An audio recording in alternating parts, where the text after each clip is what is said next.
how we're taking off with the world of business and markets this Wednesday, the 24th of July.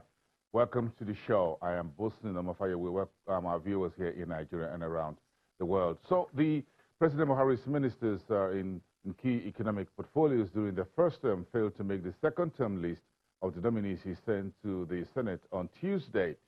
Who are those very critical on the list that are missing or not returning, according to the list which is now before the National Assembly? The Minister of State for Petroleum Resources, Dr. Ibe Kachiko, was not on that list, as well as the Budget and National Planning, Udoma.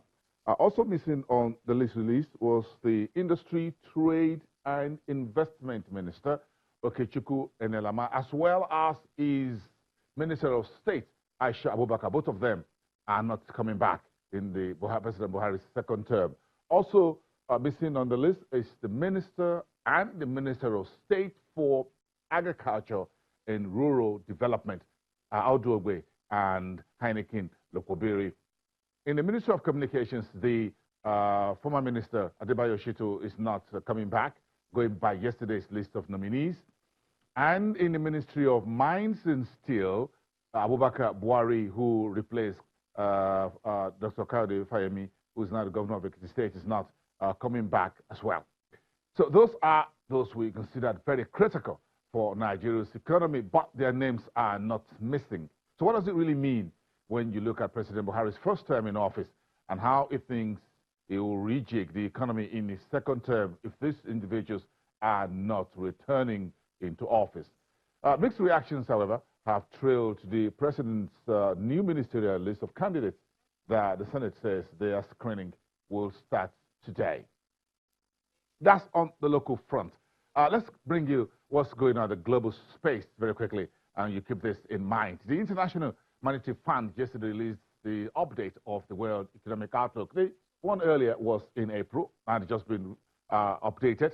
According to the Washington-based organization, the global economy will be precarious in 2020, no thanks to the ongoing trade and technology tensions and fight between global world leaders, as well as the likely no-deal Brexit.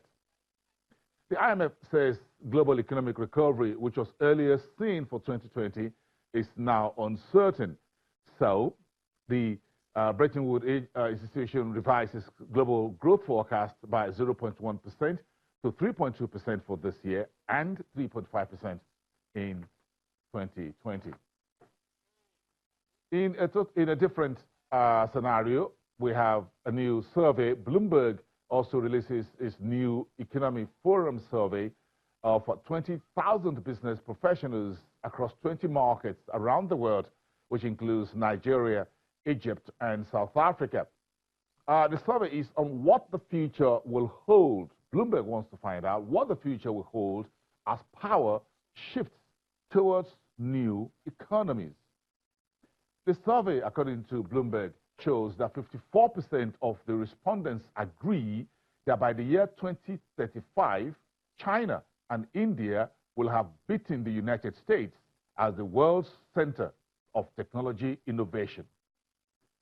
A bit of a snapshot of this survey is what we're showing you next. 39% of those 20,000 respondents believe that Beijing will be the world's top technological city by the year 2035. Majority of the respondents also point to that the world will be at a point of no return on climate change by the year 2035. 52% of the respondents believe that cash is on the way out and could be replaced by cryptocurrency. And a whopping 72% of the 20,000 business professionals believes that lifelong learning can mitigate the threat of new artificial intelligence. They believe that yes, artificial intelligence is here, it is a threat, but if you continue a lifelong learning, you can escape the threat of new artificial intelligence. A very big Tuesday. That was yesterday for the Nigerian Central Bank. The Central Bank Chief, Emefiele, used the occasion to address the latest news that the regulator is thinking about placing forex restrictions on milk imports. Godwin Emefiele says Nigeria spent about $1.5 billion every year to produce milk, and says meetings have been held with milk producers, at least the big ones, to produce locally. This was what he says yesterday. Just a reminder in case you missed it. Take a listen. We believe that milk is one of those products that can be produced in Nigeria. And you all must have heard me at different fora ask questions that we have seen the importation of milk in Nigeria before many of us were born, precisely over 60 years. West African milk, Friesland Campina, that I know as the foremost importer of milk into Nigeria, has been doing it by over 60 years. If you Google West African milk or Friesland Campina today, even on the website, they say that they have been importing milk, or they have been in Nigeria for over 60 years. For over 60 years, Nigeria has been importing milk. Today, the import of milk annually stands at between $1.2 to $1.5 billion. That is a very high import product into the country. Given that it is a product that we are convinced can be produced in the country, because, and let's ask ourselves the question, what really does it take to produce milk? Get a cow and give the cow plenty of water to drink, and let the cow eat a lot of grass, and the cow positioned in a place without roaming around, that cow gets fat, and you can take milk out of it. The reason some say our cows are not producing much milk is because our cows roam around. They don't have water to drink. Under the pastoralist arrangement, you find that during rainy season they are somewhere. When the rainy season recedes and the dry or hot season comes, they begin to move from where they are. And then as they move, just like they are cows and they are not human beings, they consume whatever they find on their way. But unfortunately, in that process, they create destruction to farm products and farm produce in the country. About 3.5 years ago, when the policy on the restriction of FX started, we considered including milk in the list of items that should be restricted from Forex. But we conjectured that based on the kind of sentiments that people like Nancy will show, that we should be very careful.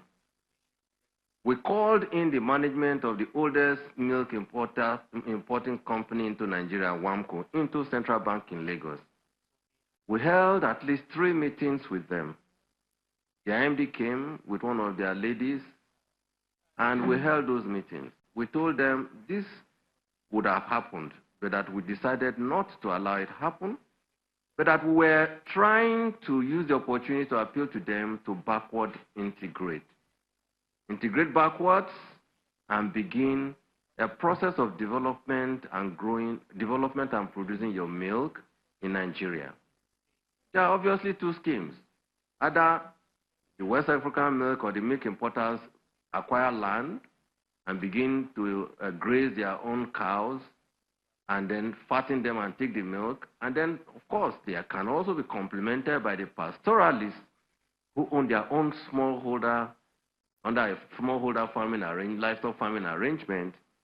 They can also get milk from them. Indeed, they could also be seen to be supporting the pastoralists, get them concentrated in a place rather than moving around, and provide them facilities like water or hospitals or schools. I mean, if you are in a community, you want to enjoy the process of that community, there's nothing wrong in providing certain facilities to make those communities to blossom. Provide them with grass, even if you sell the grass to them. And the proceeds of what you get in return will be your milk to recoup your investment. Those are the kind of things that we expect companies that are importing milk into Nigeria to do. Unfortunately, after 3 years, or after 3.5 years, nothing has happened. Some of them said they started the pastoralist arrangement and all that, where they go and collect milk. And I was also in a meeting 3 weeks ago. After 3.5 years, after 3 weeks ago, we held a meeting again in St. CBN Lagos, and I said, we need to take stock of what you guys are doing, because we can no longer continue to spend close to $1.2 to $1.5 billion importing milk into the country, an item that we can produce. And to some extent, you should help us also to reduce the rate of the header-farmer conflict. Perhaps if you had started this journey about 3 to 3.5 years ago with us, by now, whereas the headers and farmers conflict that we see today in Nigeria will not have been as intense as it is at this time. We would need your help at this time, because we can no longer wait for you to continue to be importing this product into Nigeria, because we are convinced it can be produced in Nigeria. That's our story. But of course, before we knew it, of course, I hinted at that meeting, which was the last meeting in Lagos last week Friday, that we were not going to continue to allow this process to continue, where they prefer to import the milk into country rather than doing backward integration. Of course, certainly what you would expect is that they went under the association and went to Manufacturers Association and Lagos Chamber of Commerce and began to lobby. And I had heard even Muda Yusuf also commenting about milk importation. I keep saying this: Nigeria belongs to us. When we have a policy, we want people to respect the policy of this country. We are saying that how much we spend importing milk is too high. We need to reduce it. We are saying that by doing backward integration, it helps to limit or reduce the rate of headers and farmers conflict in Nigeria. And we are determined to make milk production in Nigeria a viable economic proposition. And we would need to support them. And we're saying, if we restrict it, or by the time we do so, if you need a loan to acquire land, we will give you loan. If you need a loan to do your artificial insemination of the cows, or you need a loan to grow your grass, in fact, you need a loan to even produce water, we will give you loan. But that you will continue to import milk into the country, I think we are getting to the end of the road.